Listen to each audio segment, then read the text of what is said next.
Let's welcome in Chris Fallica. You guys know him well. Host of the Bear Bets podcast with Jeff Schwartz. Fox Big Noon Kickoff. Fallica will be in Morgantown. I think it's obligatory. You have to burn a sofa when you're in Morgantown. Is that accurate? Or? Yeah. They're trying to get away from that image, but there will be lots of adult beverages consumed, and that's going to be a really nasty, like bitter crowd fan fest between Penn State and West Virginia. They don't usually play very often, but they got a very heated past going back with Thielen and Paterno and some rivalry games. But really curious because West Virginia is a team that could go either way this year. Penn State has playoff hopes, so really good way to start to kick off the season next week in Morgantown. Yeah, we'll get to the NFL in a moment, but let's just start with college. Any action, by the way, from you on the FSU game in Dublin tomorrow? I saw the line was like 13.5 down to 10. I'm waiting for a 9.5. I haven't seen one. Have you? Yeah, I don't know if you're going to get below 10 because I think if you do, you're going to get immediate buyback on Florida State. I don't have anything in this game. I tried to convince myself to bet the over because I'm not sure how good Georgia Tech's defense is. But at the same time, I honestly don't know what to expect from Florida State this year. The sample from DJ Uiagalelei the last couple of years has not been great. He got benched at Oregon State last year. Is he really a P4 quarterback? The Noles lost so much. My instinct is that this is a higher scoring game, but I certainly want no part of laying points here because I just don't know about Florida State's offense. This is where I love. We're here. Football's here officially starting this Saturday. I think every weekend for the next, 4 months we'll have football on the weekend, which is great. Let's just buzz through a couple quick college topics, Chris. A lot of people seem to have Beck or Gabriel for the Heisman. Can you give me maybe a sleeper, somebody who's not Quinn Ewers, Beck, one of these favorites for the Heisman? You got anybody? Okay, I'll give you two. And again, I don't think either of these tickets are going to catch, but if you're looking to go way down the board, because I agree with you, J-Mac, I think you can kind of shoot holes in the arguments and the reason for all these quarterbacks at the top of the board being so high, like Ewers, Beck, Gabriel, just keep going down the board with Will Howard, like all these guys. I think, people are going to have their stances and opinions on Colorado, but Travis Hunter is one of the most dynamic players in the country.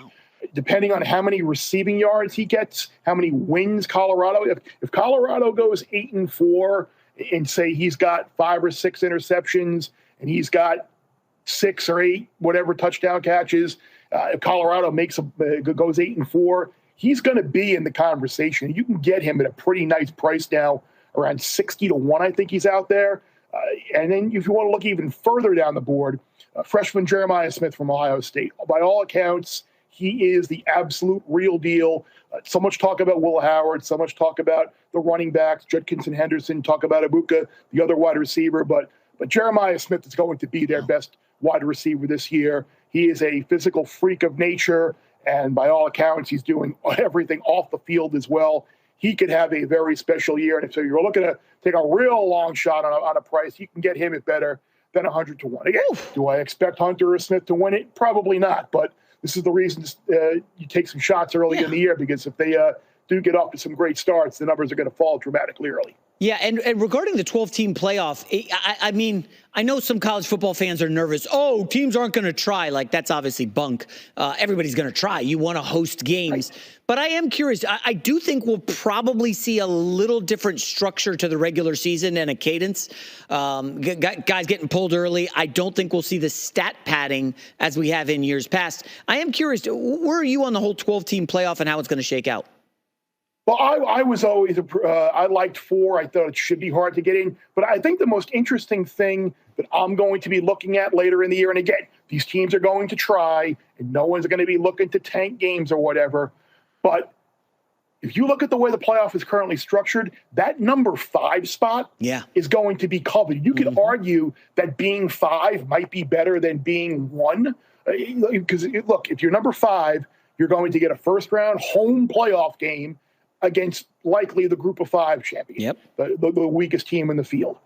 Then you're going to get a neutral site game in the second round against the 4 seed, who in theory is going to be the Big 12 champion, who in theory is going to be the weakest of the automatic qualifiers. So you could be either, say, Ohio State or Oregon, whoever potentially maybe loses the Big Ten championship game, or the loser of the SEC championship game, whoever that is, could be the 5 seed and find themselves in a really, really interesting spot. So I think that's what I'm really curious, looking forward to come playoff time, to see how this shakes out and how these paths to potentially getting to the national championship work. Yeah, I love that. I love that. All right, let's go to the NFL, and I'm wearing green. You're a Jets fan. I'm a Jets fan. I don't want to be saying, hey, this is the year. Chris, this is the one. We'll occasionally text about the Jets. It does feel like, outside of the Hassan Reddick nonsense, which is really embarrassing, everything else looks good for the Jets. The offensive line is healthy. I mean, obviously, it's the preseason. They're not playing anybody. Aaron Rodgers seems to be fine. He's put politics on the back burner, it appears. Other than Mike Williams is close to returning. Talk me out of the Jets. What's the reason not to like them, Chris?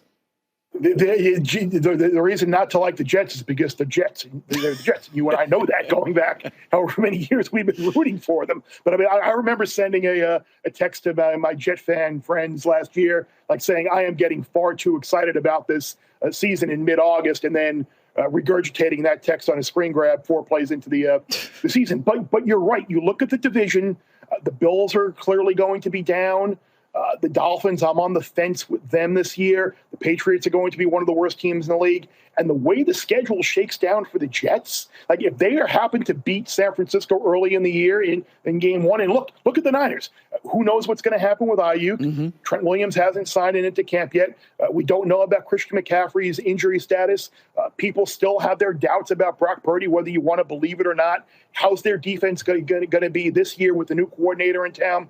If they can get past that game in San Francisco, there's an opportunity for them to string together a really long succession of wins. So again, it's rose-colored Jets fans' glasses, but if you're looking at maybe the last team to lose a game in the NFL, or maybe even best record in the NFL, the Jets have some pretty nice appeal at those prices. Again, buyer beware. It's the Jets, but we're just looking at it on paper and looking at the team that they've assembled. I think they're going to be pretty good this year. Yeah, I'll be in Vegas next week signing up for the Circa contest, and the 2 bets on last undefeated team, I think, have to be Detroit and the Jets. Detroit, unbelievably indoorsy schedule to start the season, and I'm agreeing with the Jets. Now, you mentioned the Jags during the commercial break. I started to look. You've got some stuff on the Jaguars. I'll just say, they're underdogs in 3 of their first 4 games. Dolphins, Bills, Texans. That is not an easy start to the season. Why are you optimistic on Jacksonville? I'm optimistic on Jacksonville because I think maybe the pendulum has swung a little bit too much to the other end. I mean, this was a team that was on the rise the last couple of years, and they were the pick to win the division, and then they collapsed down the stretch last year. But remember, they had Trevor Lawrence hurt, wide receivers who dropped a lot of balls. I think if you look at the schedule this year as well, after week 10, they play 1 game either outside the state of Florida or outside of a dome, and that's a game at Tennessee. Everybody loves Houston this year. People think the Colts could be a sleeper team. I love the pick of Brian Thomas at wide receiver. You made some adjustments there. You got Christian Kirk. I think Trevor Lawrence to lead the league in passing yards at 25-1 might be worth a bet. Because of that schedule, Travis Etienne's going to catch the ball out of the backfield. I think people are maybe sleeping a little bit on Jacksonville. A lot of times, and I'll take it back to the Jets a little bit, people maybe are hesitant on getting on the Jets because of what happened last year. I think people might be a little hesitant on getting on Jacksonville because of what happened last year. And a lot of times, the following year, the year after you're supposed to be really good or make a run, is actually the year that you do. But look at that Jacksonville late season schedule, and I think you can make a really good case for the Jags to be a contender in that division, and for Trevor Lawrence maybe to ultimately realize the potential that a lot of people thought he had when he was the number 1 pick in the draft. That's a great point. I'm looking at it now. So week 14 at Will Levis, then versus the Jets. At Gardner Minshew, Levis again, assuming he's still the guy, and then Anthony Richardson, who looked really bad last night. What potential way to bet that is if they start 1-3, you could still bet them to win the division at a depressed price. Yes, which makes a ton of sense. You seem to be down on the Steelers and Giants, like I am.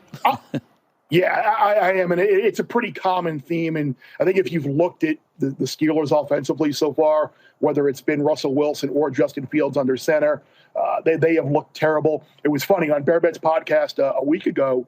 I had given out a Steelers point total for the season under 347.5, and I looked today to see what it was. It's 331.5. So it's moved 16 points in a week since we gave it out on the pod last week. But I still think you can look at the Steelers under 8.5 wins this year.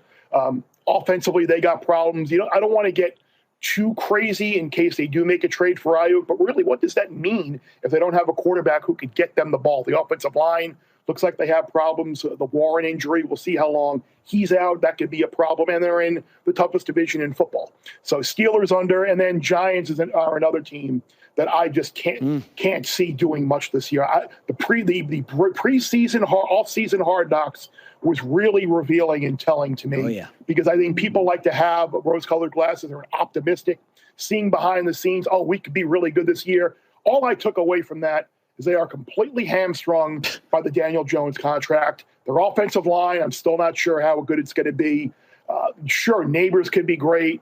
But again, can Jones get him the ball? If they don't win week 1 at home against Minnesota in a pick'em game, I talked about how the Jets could string together a bunch of wins early in the year. The Giants may not win for a long time. So I played like Giants under 6.5, Giants under 5.5 at plus money. Giants to be the last winless team in the NFL. I know the Patriots will probably give them a run for that. But if you're looking for a little alternative bet there and not just falling into the Patriots, I think is a good bet.